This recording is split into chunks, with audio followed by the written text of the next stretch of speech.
So what is the traditional picture we get when we picture someone that has sleep apnea? Traditionally, when we think of someone that has sleep apnea, we think of this really overweight person and they're struggling to breathe when they're sleeping, and they keep having these arousals that are waking them up in the middle of the night. Now, that is definitely a clear-cut definition for sleep apnea. And if this person were to go get a sleep study, I'm sure their results would be off the charts and they would definitely be diagnosed with sleep apnea. But the problem is, it's not just those people that are having trouble when they're sleeping. And it's not just those people that are waking up gasping for air in the middle of the night. So some new findings just came out, and they can actually help us predict people who are going to get sleep apnea in the future. So what these new findings are showing is sleep apnea always starts with an airway event. Specifically, it starts with some problem in your anatomy that goes from either your mouth or your nose to your lungs. And at some point in this anatomy, there is some sort of obstruction. And this doesn't have to start off as a severe problem. It could be like something more minor. Like for example, if you have enlarged tonsils, your bigger tonsils are gonna block some of that air from getting into your lungs. Now over time, as this person with bigger tonsils keeps breathing,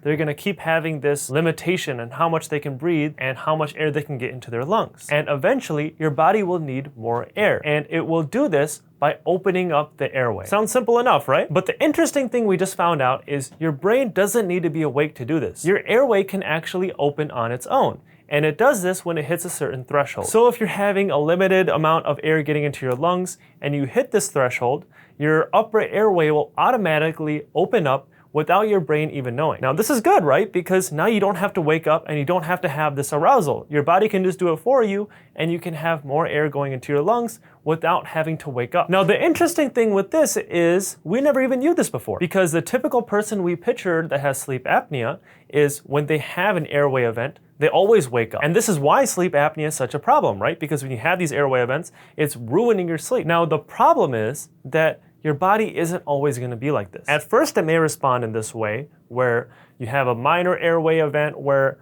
like your big tonsils are blocking some air from getting into your lungs and your body naturally responds on its own. But over time, this reaction from your body is going to cause more and more inflammation and chronic stress. And that inflammation and that chronic stress over time is what causes that disease to get worse and worse, and what eventually leads to sleep apnea. Now, something else that can happen is instead of your airway automatically opening on its own, is your brain can start getting involved. Now, hold on, how does that happen? I thought you said my brain doesn't need to get woken up in order for me to breathe, right? Well, what can happen is this threshold for your airway to open up can get more and more intense. And also, your threshold to wake up can get lower and lower. And eventually, your brain can start getting activated as well. So on top of your upper airway automatically opening up to get more air, if your brain now gets involved and your brain voluntarily tells you to take a deep breath, now you're gonna take a huge influx of oxygen. Now the problem with taking a huge influx of oxygen all at once is your body's not gonna want to take another breath for a while. So this will eventually start to get you into this cycle where you start holding your breath again and you start waiting for another event that triggers this huge influx of air, and this is what causes that cycling. I know this may be confusing, so I'm gonna give you a little example. So first, I want you to start breathing normally. So I want you to breathe in all the way, and then pause for a second, and then breathe out. If you have to pause the video, you can. Now I want you to do something a little different. Instead of breathing in all the way, breathe in only about halfway, and then pause there, and then exhale like normal. Now keep that up for a little while. Over time, if you keep this up, your body will not like it, and your heart rate will start to go up, and you'll start to get more and more anxious. Now imagine doing this all the time, and having to sleep like this all night long. This is why your body has to start opening up the airway to get more air in,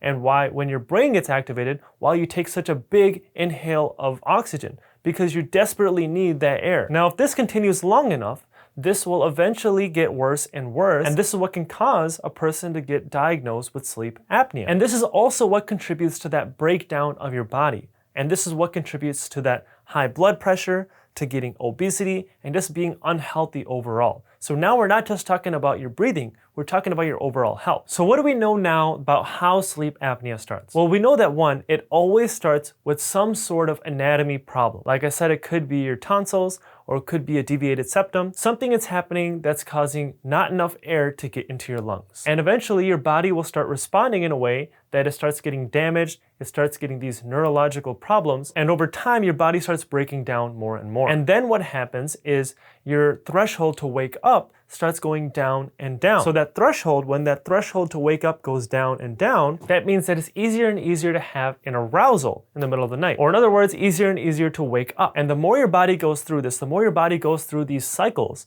the worse and worse it gets. So what are some of these anatomy problems that you can have that can cause this limited air from getting into your lungs? Well, some things are having a deviated septum, having a really small mouth, or having a really big tongue, having really big tonsils or adenoids, or you could have a really big soft palate, which is the back part of the roof of your mouth, or you could have a big uvula. These are just some of the examples. Now, how can we prevent this? I mean, how can we prevent getting these anatomy issues that are causing limited air to get into our lungs?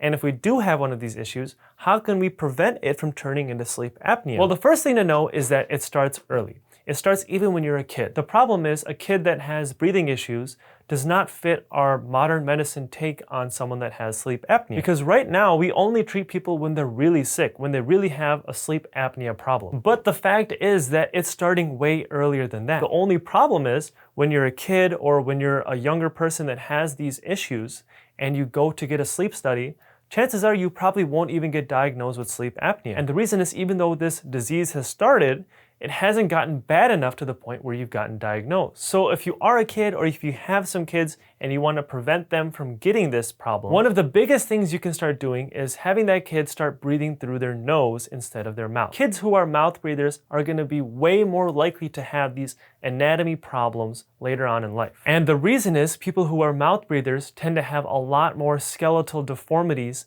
and narrow airways compared to who are nose breathers. And this all has to do with how our jaws and our facial structure develops as we're growing. And I'm not gonna dive too much into detail on that in this video, but I do have other videos that are going over that. So I'm putting a link in the description below about that. But let's say that you're an older adult and there's nothing you can really do to prevent some of those anatomy problems. Well, still, breathing through your nose instead of your mouth can help a lot. But there might be some other issues that you have to get addressed first. So you might also just have like a stuffy nose or something like that, and you wish you could breathe through your nose more, and that would really help you sleep, but you just can't. Well, I made another video on that, luckily, and I go over how you can switch over from breathing through your mouth and start becoming a nose breather. So I'm putting a link to that video in the description below, so make sure you check that out as well. Now, the problem with being an adult is that might not even be enough, because if you already have an anatomy problem, then chances are you might need some other intervention in order to fix this. This is why it's really important to go to an ear, nose, and throat doctor and also a dentist that understands airway. Ideally, this ENT and this dentist can work together and they can evaluate your airway. This is the first thing that I recommend that you do, because even if you don't have sleep apnea, it doesn't mean that you won't get sleep apnea later on in life. And don't get me wrong, I love sleep studies and I think they're a great idea for a lot of people. I just don't think we should rely solely on sleep studies, because there are other ways to prevent getting sleep apnea, especially if we catch them earlier on in life. Thank you guys for watching. I hope you liked that video. If you haven't already, hit that thumbs up button and subscribe to my channel below. I will see you in the next video.